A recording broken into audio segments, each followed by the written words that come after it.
Rồi hai con bé to nhất rồi.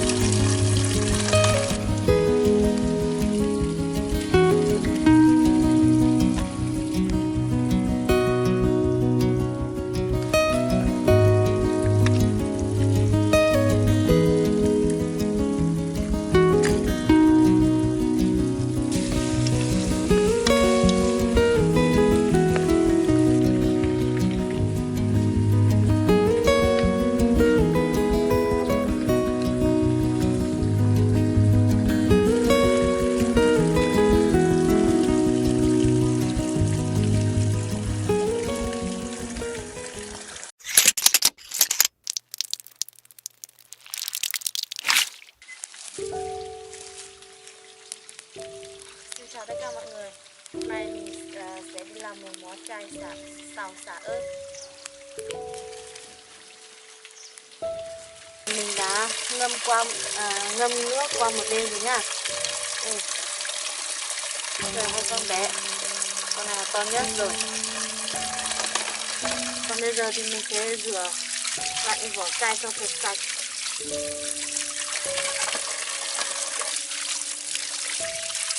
Mình ngâm một đêm rồi mà nhả hết bùn ra.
Bây giờ chay nở rồi nhá, bắt đầu nở rồi.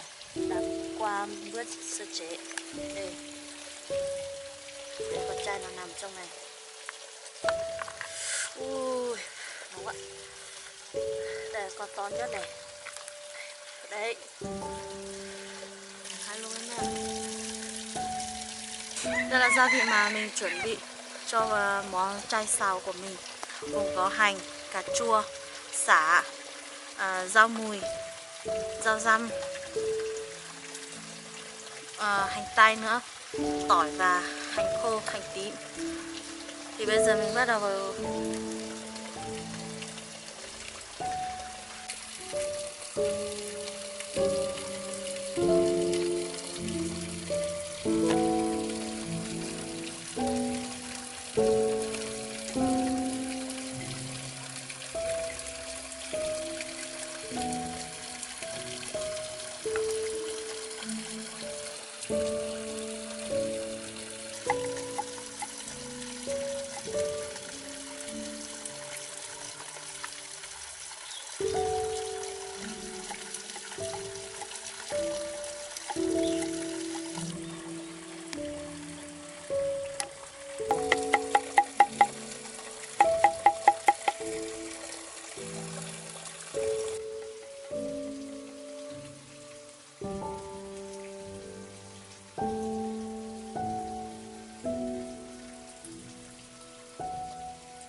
Mình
thái lại con trai cho nó bé một tí, con to thì mình thái cho nó nhỏ miếng nhỏ để vừa ăn.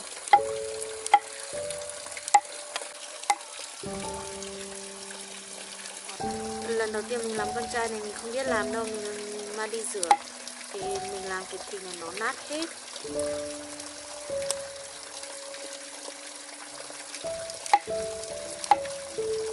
Khi mình rửa xong phần cước của nó mới còn nguyên con này. Lúc đầu mình không biết làm thì mình làm cái thịt này nó nát hết rồi, không có thịt để ăn nữa.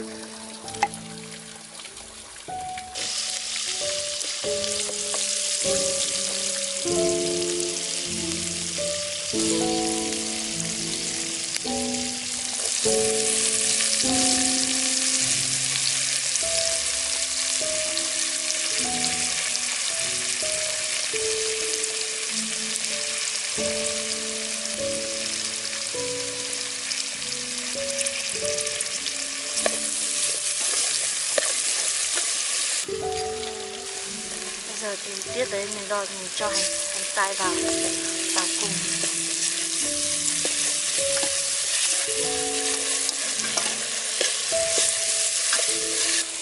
Và bây giờ thì mình cho chai vào.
Bây giờ nấu chai xào của mình chín rồi.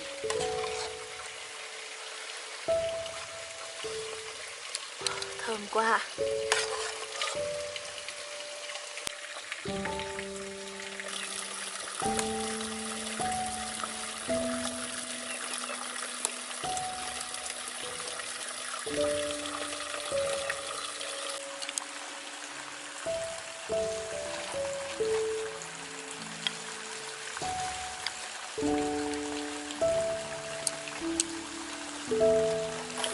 Bây giờ mời mọi người cùng mình ăn cơm nhá.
Cảm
ơn mọi người đã cùng theo dõi video của mình.